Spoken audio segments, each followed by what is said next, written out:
Vote രേഖപ്പെടുത്തി കഴിഞ്ഞു ചെന്നൈയിൽ നിന്ന് വന്നിട്ട്. അതെ വോട്ട് രേഖപ്പെടുത്തി. കാരണം ഡെമോക്രാറ്റിക് കൺട്രിയിൽ നമ്മൾ എത്ര ദൂരെ ആയാലും നമ്മൾ വന്ന് വോട്ട് രേഖപ്പെടുത്തുന്നത് നമ്മൾ ധാർമ്മിക ഉത്തരവാദിത്തമാണ്. അതിൻ്റെ പേരിൽ രേഖപ്പെടുത്തി. വളരെ പ്രധാനപ്പെട്ട ഒരു കാര്യം, ഈ ശോഭാ സുരേന്ദ്രൻ അങ്ങേക്കെതിരെ വളരെ മോശമായ രീതിയിൽ ഇന്നലെയും വാർത്താ സമ്മേളനത്തിൽ പ്രതികരിക്കേണ്ടായി. എന്താണ് ഇതിൻ്റെ ഒരു വസ്തുത?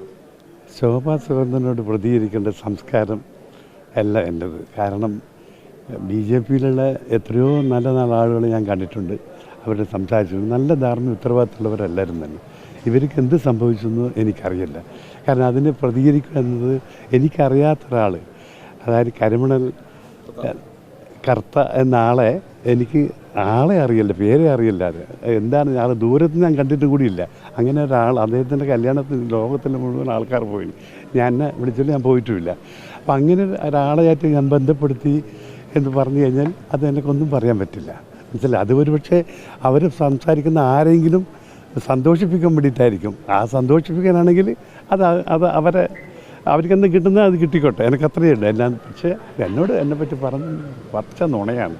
അത് നമുക്കൊന്നും പറയാൻ പറ്റില്ല. കാരണം അത് രാഷ്ട്രീയത്തിൽ നിന്ന് നേടാൻ അത് സാധിച്ചിട്ടുണ്ടെങ്കിൽ അത് ചെയ്യട്ടെ, അത്രമാത്രമേ ഉള്ളൂ. അവർക്കെതിരെ നിയമ നടപടി സ്വീകരിക്കുന്നത് തീർച്ചയായിട്ടും ആദ്യത്തെ പ്രാവശ്യം പറഞ്ഞപ്പോൾ ഞാനത് വേണ്ട, അതെന്തെങ്കിലും പേര് മെൻഷൻ ചെയ്തു. ഇപ്പം ഇന്നലത്തെ കാര്യത്തിൽ പേര് മെൻഷൻ ചെയ്തു. അത് ഏറ്റവും നമുക്ക് ഹാനികരമായ, പ്രത്യേകിച്ചും ലക്ഷക്കണക്കിന് ആളുകൾ എൻ്റെ കസ്റ്റമർ, എൻ്റെ എന്നെയായിട്ട് ബന്ധപ്പെടുന്ന ആൾക്കാരാണ്. അത് ഒരു കോൺഫിഡൻസിൻ്റെ പേരിൽ നടത്തുന്ന ഒരു ബിസിനസ്. അതിനെ ബാധിക്കുന്ന രീതിയിൽ അവൾ പറഞ്ഞിട്ടുണ്ടെങ്കിൽ തീർച്ചയായിട്ടും അത് നിയമ നടപടികൾ തന്നെ ഞാൻ പോകും.